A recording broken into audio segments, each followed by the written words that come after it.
A few days ago, the beloved Capital One Savor One got refreshed and updated. Now, that might sound like some bad news, as typically card refreshes come with annual fee increases and lots of unwanted side effects, but it seems like this was mainly a cosmetic refresh, and everything great about the Savor One card we knew and loved still remains. Along with the new refreshes has come an elevated welcome offer that might make this card appealing to even more people. And that's why today I'll be giving a brief yet comprehensive overview on the new Capital One Savor One card. It's not very difficult to understand why a lot of people in the credit card community really love the Capital One Savor One card, or what it is now being referred to as just the Capital One Savor card. Because right now the limited time elevated welcome offer is going to be a $250 bonus after spending $500 in the first 3 months of card ownership. And the best part of all, the yearly annual fee with this credit card is just $0 and 0 cents. And if you're thinking to yourself, wait, didn't there used to be two versions of the Capital One Savor credit card? You're actually correct in that thinking. Capital One did used to have two versions of pretty much this exact same card. One of the cards was the Capital One Savor One, which has now been refreshed and updated to just the Capital One Savor, which we're talking about today.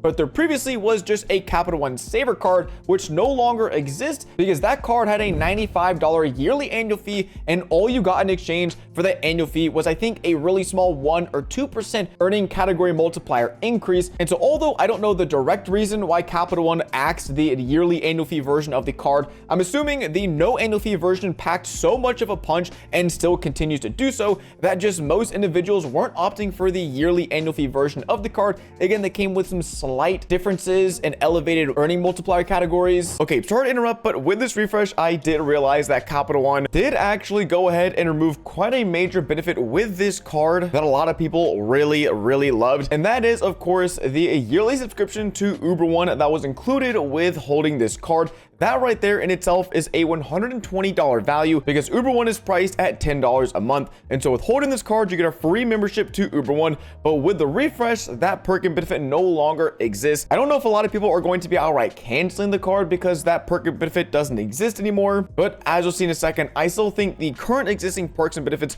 with this card still make this a great deal and a great value even without the Uber One perk and benefit. But if you're unfamiliar with this card and you wonder why I keep saying so many people love this credit card, I mean, it's just a credit card after all. Well, for a zero annual fee credit card, the earning categories are exactly why most people are huge fans of this product, because with holding the refreshed Capital One Savor credit card, you'll be getting 5% back on hotels and rental cars booked through Capital One Travel. And the big earning category this credit card boasts is going to be 3% back on grocery stores, dining, entertainment, and popular streaming services, and a flat 1% back on everything else. Now, it's important to note that with these earning categories, I listed 5%, 3%, and 1% back respectively, because this at a face value is a cashback earning credit card. I think most of us nowadays are pretty accustomed to earning points or miles with our everyday spend with our credit card setups, but the Capital One Savor One is a traditionally cashback earning credit card. However, if you hold either the Capital One Venture or the Capital One Venture X credit card, you can turn the cashback rewards you earn from the Savor card over to being Capital One miles, again, if you hold the Venture or Venture X. Now, that's a slightly more advanced move, and I will be talking about how to maximize that towards the end of the video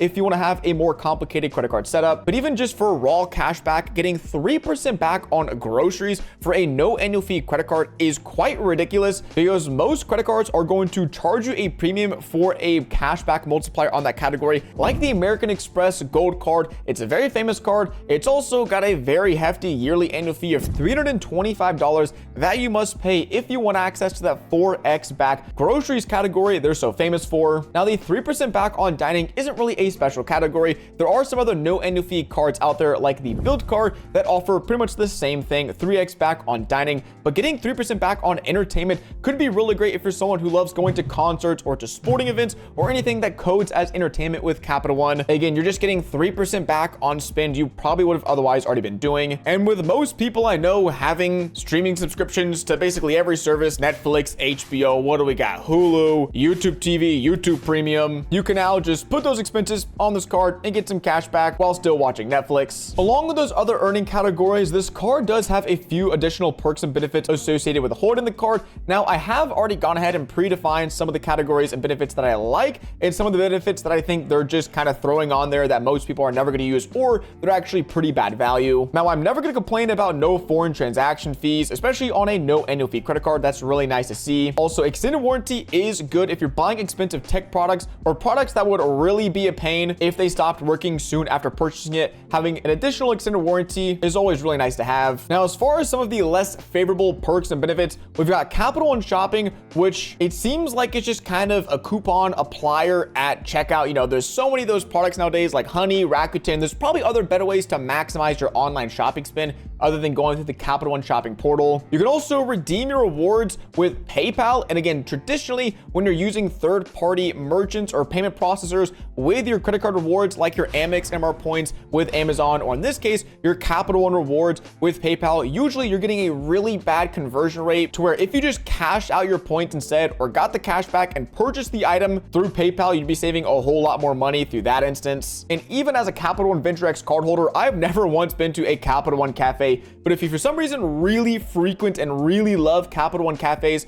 well, you get 50% off handcrafted beverages. There are a few more standardized perks and benefits that do come with this card, like complimentary concierge service, 24-hour travel assistance services, instant purchase notifications, and again, the Capital One travel portal, which you kind of have to use in most instances to really maximize the value with your Capital One cards. Now, speaking of maximizing value with your Capital One cards, I want to talk about expert mode with the Savor One and the Venture X. And what you're seeing on screen is probably one of the most famous setups out there for credit card enthusiasts who want to maximize their day-to-day spend. And this is the Capital One Duo, where basically instead of having to worry about juggling, you know, an Amex card and a Chase card and a Capital One card, if you just have these two cards, the Capital One Savor and the Capital One Venture X, you can earn a lot of rewards per year just from your day-to-day spend. And in just a second, I'll show an even more detailed example of how that's actually possible. But if you had this setup in particular, you would use your Savor card when you're shopping for groceries, dining, entertainment, or streaming. And again, you get 3% back on all of these. Now, the great thing is, again, like I mentioned, you can transfer those Savor points over to the Venture or Venture X cards. If you have either of those products, you can then redeem your Venture or Venture X miles that you transferred from your Savor through Capital One's travel portal, or transferring those points out to some of their transfer partners. Now, for pretty much the rest of your spend, you're going to be putting it on the Venture X, because with the Venture X, you get 2x back on everything else compared to the Savor One's 1% back on everything. But on top of that, the Venture X does have some elevated multipliers, like 5x back on flights booked to the Capital One travel portal and 10x back on hotels and rental cars booked to the Capital One travel portal. So just doing a bit of a mental exercise and using some rough estimates I found online, if you were to spend on average around $4,000 per year on groceries, around $3,000 on dining out, and $1,500 per year on various miscellaneous entertainment activities, you would be earning with just the Savor One alone 26,000 points or $260 in cash back. And with the Venture X, again, if you're to spend $1,500 per year on hotels, $1,000 per year on flights, from those two categories alone, you'd be getting 25,000 points per year, and that's not including the 2x back on everything else. So with this duo, and with just the typical average spend most people have in these categories, you can be clearing well over 50, 75, maybe even 100,000 Capital One miles per year with this setup. That is super easy to stay on top of. And when it comes to spending those 100,000 Capital One miles, it's actually rather easy to do, because Capital One has a lot of fantastic travel partners that I'm not going to deep dive in today's video, but there are a lot of other fantastic videos out there. Or you can watch my Capital One Venture X review, in which I go into a little more detail on how you might maximize the miles you're earning with Capital One. But just to highlight a few, Virgin Red and Flying Blue are some of my favorite ways to redeem my Capital One miles, and some ways I've even used recently to get some insane value for trips. But that is basically where the refresh with the Capital One Savor card ends. I think mainly they were just trying to sort of condense and solidify the Savor lineup. I mean, it is a really fantastic product offering. Again, as you all just saw, putting your day-to-day dining, grocery, and entertainment spend can net you tens of thousands of extra points per year that you might have otherwise lost out by putting that spend on a 1% back card. I am really glad they did get rid of the I think it was $95 or $99 a year Capital One Savor card,